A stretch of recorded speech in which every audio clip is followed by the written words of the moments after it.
Simposium 9 akan dipandu oleh moderator yang terhormat, Dr. Sri Yeni Trisnawati, GS, Magister Biomedik, Spesialis Saraf Konsultan. Saya akan membacakan CV singkat dari moderator.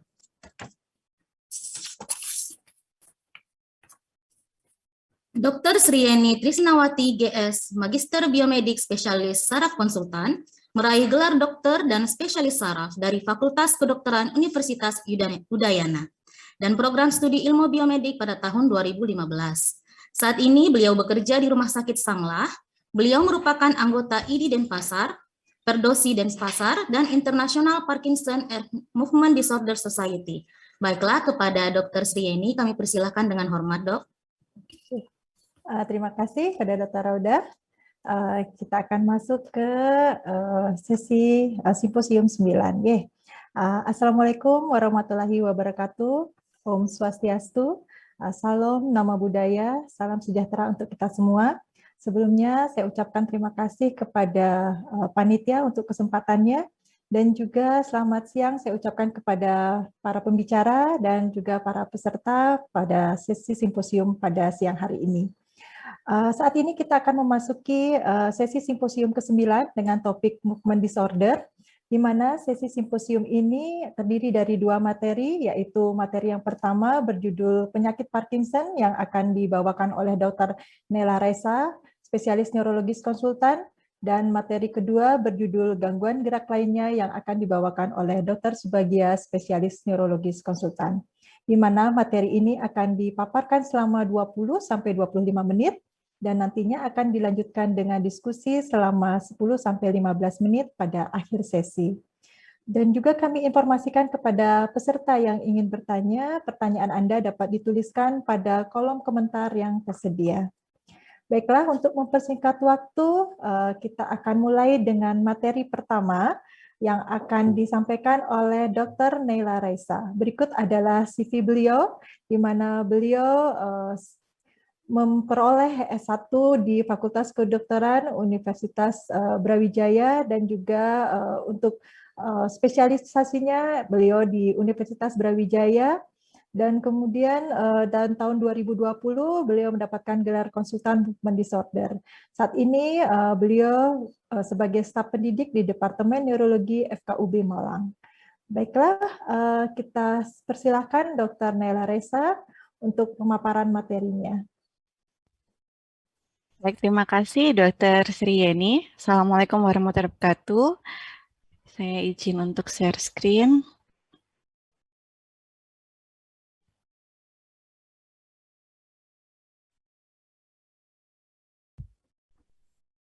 Baik, salam hormat kepada panitia dan kepada Dr. Subagia. Terima kasih atas kesempatan yang diberikan kepada panitia, suatu kehormatan bisa hadir pada acara pada siang hari ini. Salam hormat kepada para profesor, guru besar, dan juga teman sejawat yang hadir pada acara pada siang hari ini. Saya ditugaskan untuk membawakan materi mengenai penyakit Parkinson.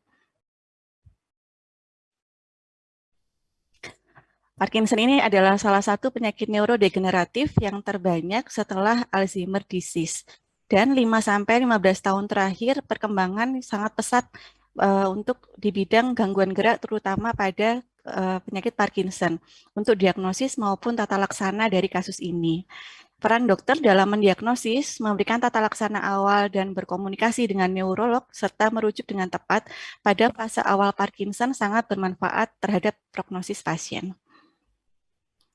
Dalam memahami penyakit Parkinson, maka kita harus memahami dari gejala klinis yang muncul, harus dibedakan antara Parkinsonism dan juga penyakit Parkinson. Parkinsonism adalah suatu sindroma atau kumpulan gejala yang biasanya kita singkat dengan huruf TRAP, yaitu didapatkan adanya tremor saat istirahat, adanya rigiditas, adanya akinesia, atau postural dan juga postural instability. Gejala klinis ini bisa disebabkan oleh berbagai macam sebab, di mana terjadi penurunan kadar dopamin. Etiologi dari Parkinsonism sangat banyak, apabila disebabkan karena post-infeksi, obat, vaskular, trauma, atau penyebab yang lain, maka itu bukanlah Parkinson disease. Yang kita sebut dengan Parkinson disease adalah apabila penyebabnya idiopatik degeneratif. Penyakit Parkinson adalah bagian dari sindroma Parkinsonism. Jadi apabila penyebabnya adalah suatu proses degeneratif, maka itu adalah penyakit Parkinson. Ditandai dengan adanya suatu patologi yang kita sebut dengan Lewy body, di mana adanya degenerasi di substansia nigra pars compacta ini menyebabkan adanya kekurangan dopamin pada seluruh tubuh. Kita tahu bahwa untuk melakukan suatu gerakan normal, kita memerlukan kadar dopamin dalam jumlah yang tepat. Pada gambar di sini kita bisa lihat bahwa terdapat hilangnya pigmen pada potongan dari substansia nigra pada pasien Parkinson. Etiologi dari penyakit Parkinson merupakan multifaktorial, di mana ada keterlibatan dari kerentanan genetik, kemudian ada juga mutasi atau epigenetik, dan juga ada faktor lingkungan. Seperti yang kita banyak ketahui bahwa faktor lingkungan yang sering disebut adalah paparan dari pestisida, kemudian juga paparan dari logam berat, misalnya paparan mangan pada pekerja tukang las misalnya, dan juga trauma kepala dan lain sebagainya. Adanya interaksi biologi ini akan menyebabkan seseorang memiliki kerentanan untuk mengalami penyakit Parkinson. Penyakit Parkinson sendiri tidak langsung muncul sebagai gejala klinis, tapi biasanya akan didahului dari fase preklinik atau prodromal. Faktor risiko yang telah diidentifikasi secara studi epidemiologi adalah ketika usia yang lebih tua, kemudian jenis kelamin laki-laki, ada faktor genetik dari keluarga kandung, kemudian ada juga paparan lingkungan seperti pada pekerja pertanian atau tukang las maupun trauma kepala yang biasanya terjadi pada sepak bola, pemain sepak bola atau petinju. Patofisiologi dari Parkinson disease merupakan multifaktorial. Jadi seperti yang saya jelaskan tadi bahwa ada keterlibatan dari genetik dan juga faktor lingkungan ditambah dengan faktor usia dan ditengarai bahwa masih ada faktor lain yang belum diketahui. Pada faktor-faktor ini akan menyebabkan beberapa teori yang berkembang, yaitu adanya neuroinflamasi, adanya disfungsi mitokondria, adanya misfolding dan agregasi dari alfa-sinuklein, dan juga adanya gangguan dari protein clearance. Sehingga penyebab yang sangat kompleks dan patofisiologi yang sangat rumit ini menyebabkan sampai saat ini belum ada suatu obat yang bisa menyembuhkan atau memperlambat dari progresivitas penyakit Parkinson. Perjalanan penyakit dari Parkinson disease sebetulnya dimulai sekitar 10-20 tahun sebelum pasien datang kepada dokter. Pada titik 0, biasanya pasien akan datang dengan gejala motorik TRAP. Sebelumnya kita sudah berhasil identifikasi bahwa ada beberapa penanda dari gejala prodromal yang dapat menjadi suatu kecurigaan apakah seseorang akan mengalami penyakit Parkinson. Salah satunya 20 tahun sebelum terjadinya gejala motorik dapat terjadi konstipasi, kemudian dapat terjadi REM sleep behavior disorder dan juga gangguan tidur. REM sleep behavior disorder ini salah satu penanda yang independen untuk terjadinya Parkinson, sehingga mungkin perlu mulai dikenali apabila ada gangguan tidur pada pasien, misalnya ketika tidur ada aktivitas spontan seperti pergerakan-pergerakan yang sesuai dengan apa yang dimimpikan oleh pasien pada fase REM. Kemudian pasien akan datang kepada dokter pada waktu titik tahun 0 pada gambar ini. Pada fase awal, maka gejala klinisnya akan muncul dan semakin memberat, dan pada 10-20 tahun setelah onset akan muncul gejala neuropsikiatrik yang semakin memberat. Ada beberapa klasifikasi berdasarkan progresivitas gejala motorik. Yang paling sering kita kenal adalah stadium dari Han and Yahr, di mana ada stadium 1 sampai stadium 5. Pada stadium 1, biasanya pasien tidak merasakan dari keluhan tremornya, tetapi dari keluarga atau teman sejawat yang bisa melihat dari tremor yang sifatnya unilateral. Kemudian perkembangan klinis ini akan semakin memberat, ditandai dengan tremor yang bilateral pada stadium 2, kemudian gangguan gait, dan juga gangguan dari kestabilan postur pada stadium 3, sampai pasien itu akan tergantung pada perawat atau tergantung pada kursi roda pada stadium 4-5. penelitian yang terus berlangsung menghasilkan suatu sistem scoring juga yang saat ini sudah banyak digunakan, yaitu dengan sistem scoring dari MDS UPDRS. Ini merupakan sistem scoring yang lebih detail untuk menilai gejala motorik dan motorik non-motorik pada pasien Parkinson disease. Ada beberapa perubahan dari mungkin dari tahun-tahun 10-20 tahun yang lalu dengan paradigma saat ini. Sehingga kita bisa lihat pada gambar A, ilustrasi dari pasien Parkinson disease ini pasti akan muncul dengan gejala yang berat, kemudian sudah dengan postur tubuh yang abnormal dan juga disabilitas. Namun pada perkembangannya terdapat beberapa subtipe yang bisa kita amati pada gambar ini, yaitu ada subtipe Parkinson yang muncul pada usia muda pada gambar B, dan ada subtipe yang muncul pada usia yang lebih tua pada gambar D. Di tengah-tengahnya merupakan kombinasi dari gejala.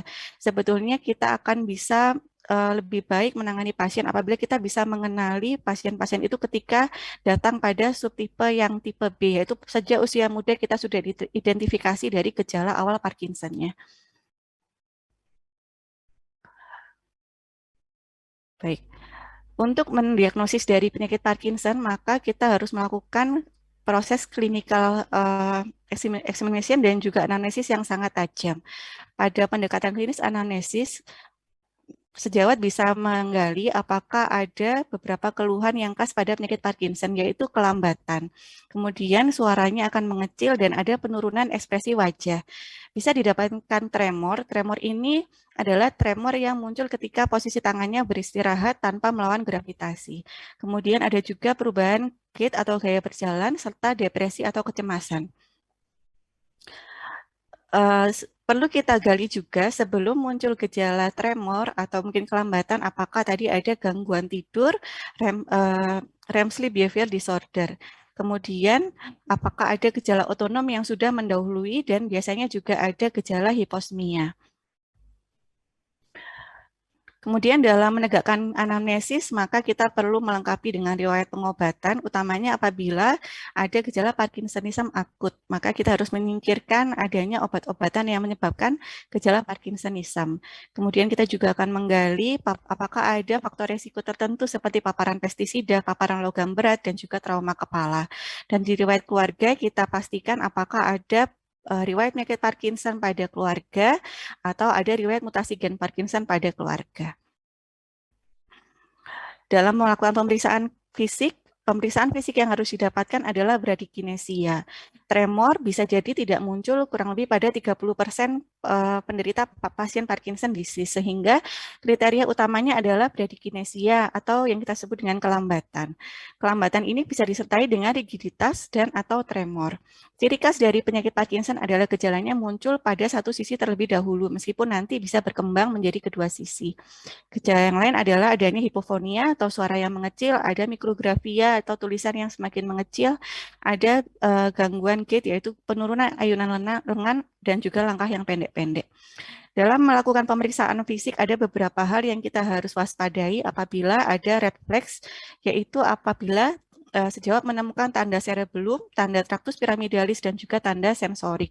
Kemudian apabila ada disfonia dan disatria berat di awal, apabila ada kegagalan otonom berat di awal, adanya demensia di awal, sering jatuh di awal fase penyakit, dan juga progresivitas penyakit sangat cepat, maka kita harus curiga jangan-jangan ini bukanlah Parkinson disease yang idiopatik, tapi merupakan Parkinsonism yang lain. Berikut adalah gambaran dari resting tremor. Jadi pemeriksaannya adalah tangan diletakkan di atas pangkuan atau tidak melawan gravitasi.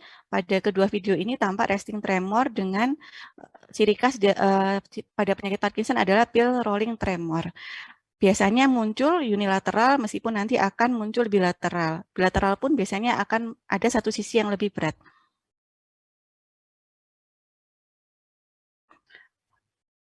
Pada video ini didapatkan tremor istirahat atau pill rolling tremor pada sisi sebelah kanan. Untuk melakukan pemeriksaan bradikinesia, kita bisa melakukan dengan pemeriksaan ketukan jari. Pasien diminta untuk mengetukkan ujung telunjuk ke ujung ibu jari sebanyak 10 kali dengan amplitudo sebesar dan secepat mungkin. Ini sangat mudah kita lakukan pada pasien yang normal, tapi nanti di video berikutnya kita akan lihat bagaimana hasil yang abnormal. Kemudian pada video yang sebelah kanan bisa kita amati bersamaan bahwa ada pemeriksaan untuk gerakan tangan kurang lebih sama, jadi diminta untuk membuka dan menutup pada seluruh telapak tangan sebesar-besarnya dan secepat-cepatnya.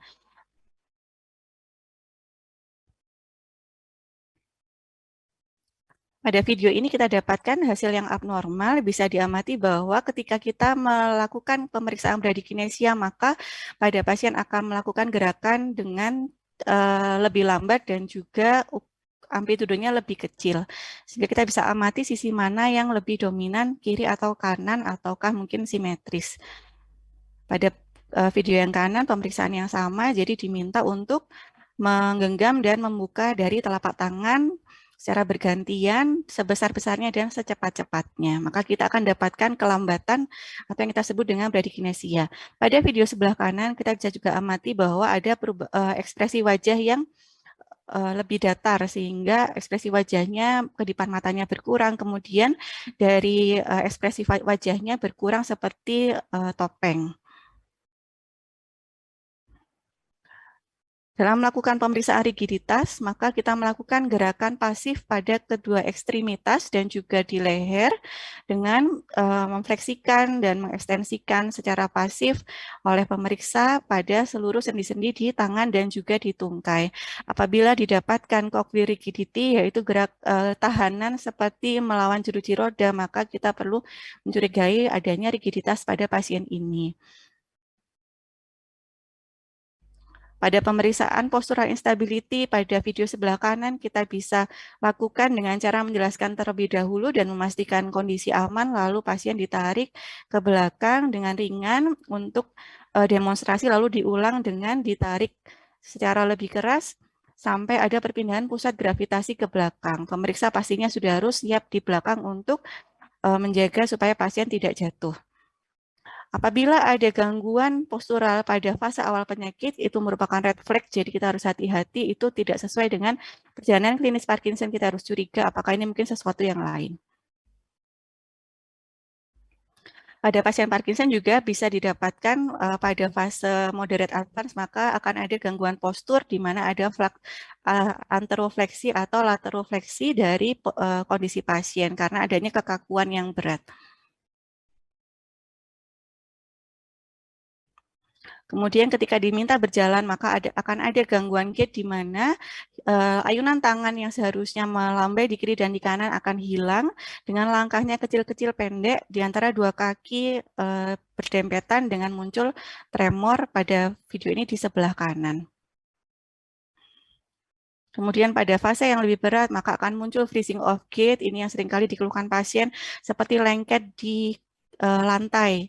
Jadi ketika akan berjalan maka tidak bisa berjalan atau berputar, kesulitan karena ada freezing of gait.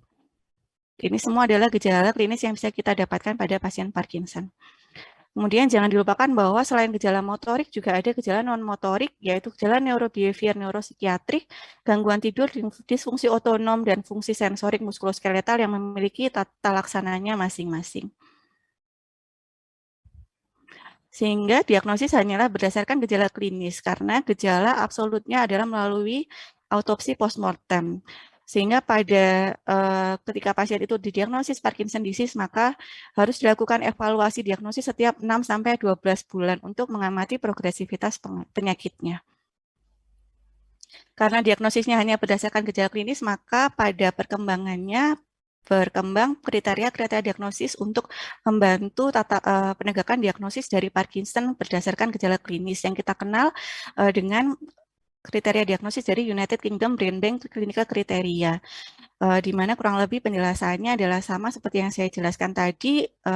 Langkah diagnosisnya yang utama adalah didapatkan bradikinesia ditambah dengan gejala-gejala yang lain, dan tidak boleh ada kecurigaan dari penyebab yang lain, misalnya stroke, trauma kepala, ensefalitis, dan lain sebagainya.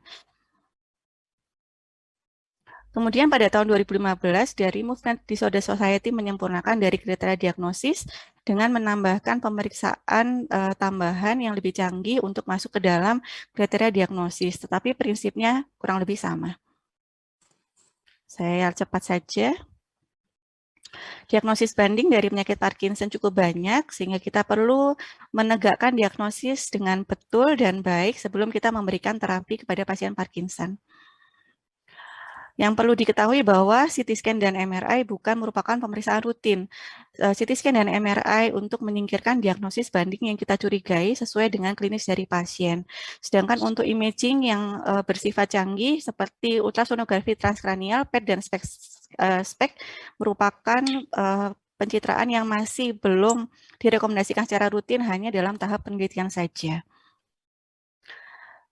Tata laksana non-farmakologis dari pasien Parkinson pada stadium awal dilakukan dengan modifikasi diet, tinggi buah dan tinggi sayur, kemudian melakukan aktivitas fisik seperti aerobik, latihan musik dansa, latihan penguatan, latihan resisten, peregangan, dan latihan keseimbangan. Sedangkan pada stadium lanjut, pasien bisa dilakukan fisioterapi, terapi okupasi, terapi bicara, terapi menelan sesuai dengan defisit neurologis yang muncul, dan juga gangguan dari ADL yang muncul. Bisa juga dilakukan pembedahan berupa talamotomi dan juga pemasangan dari deep brain stimulation serta tata laksana multidisiplin. Untuk tata laksana farmakologis pada stadium awal bisa diberikan levodopa, kemudian MAO inhibitor, agonis dopamin, dan pada tremor dominan kita bisa berikan antikolinergik dengan triacifenidil. Kemudian untuk terapi simptomatik pada fase lanjut, maka akan lebih sulit dengan levodopa dan MAO inhibitor, CMT inhibitor, agonis dopamin, karena pada fase lanjut ada komplikasi motorik yang bisa muncul dan pasien akan jatuh pada kondisi multiple, di mana bukan hanya Parkinson disease saja, tapi biasanya sudah kombinasi dengan gejala-gejala non-motorik yang lain maupun adanya suatu gangguan respirasi. Berikut adalah algoritma tata laksana yang saya ambil dari buku Perdosi 2015, di mana algoritma tata laksana ini melihat apakah pasien ini memerlukan terapi simptomatik, karena sampai sekarang memang belum ada terapi neuroprotektan yang bisa disarankan. Sehingga pengobatan kita adalah pengobatan simptomatik didukung dari apakah klinisnya adalah tremor dominan atau bradykinesia dominan, dan kita lihat dari usia. Apabila kurang dari 60 tahun maka pilihan obatnya cukup banyak, apabila usia lebih dari 60 tahun maka pilihan obatnya langsung kepada levodopa. Dan kemudian akan kita respon secara berkala terhadap pengobatan, apakah responnya baik atau tidak berespon, atau mulai muncul komplikasi motorik dari penggunaan levodopa jangka panjang. Untuk prognosis, belum ada disease modifying treatment untuk memperlambat progresivitas penyakit. Tata laksana dinis dari neurolog dapat memperbaiki quality of life dari pasien. Kemudian pada yang onset Parkinson disease pada usia kurang dari 40 tahun, maka progresivitasnya relatif lebih lambat dengan gejala non-motorik yang minimal. Pada onset yang lebih dari 40 tahun, prognosisnya akan lebih buruk jika gejala otonom dan gejala kognitifnya muncul secara dominan. Dan apabila progresivitas ini sangat cepat, maka kita harus selalu curiga, jangan-jangan ini bukan penyakit Parkinson, melainkan sindroma Parkinson plus atau diagnosis banding yang lainnya. Untuk kesimpulan, membedakan Parkinsonism dengan Parkinson disease sangatlah penting dalam ketepatan tata laksana pasien. Kapan kita harus mencurigai Parkinson disease? Apabila kita mendapatkan suatu klinis kelambatan atau bradykinesia, karena itu adalah gejala yang paling utama. Gejala lain yang bisa kita dapatkan adalah tremor yang muncul saat istirahat, rigiditas, dan juga instabilitas dari postur. Kemudian apabila kita sudah mendiagnosis Parkinson disease, maka harus tetap dievaluasi berkala, reassessment setiap 6-12 bulan. Sampai saat ini belum ada terapi untuk memperlambat progresivitas. Apabila kita berikan agen-agen dopaminergic, maka itu bersifat untuk mengobati gejalanya saja, untuk meningkatkan quality of life dari pasien supaya bisa melakukan ADL-nya secara baik. Sehingga outcome dan kualitas hidup pasien sangat tergantung tata laksana yang diberikan dari neurolog atau dari spesialis gangguan gerak. Berikut literatur dari presentasi hari ini. Terima kasih. Saya cukupkan. Wassalamualaikum warahmatullahi wabarakatuh.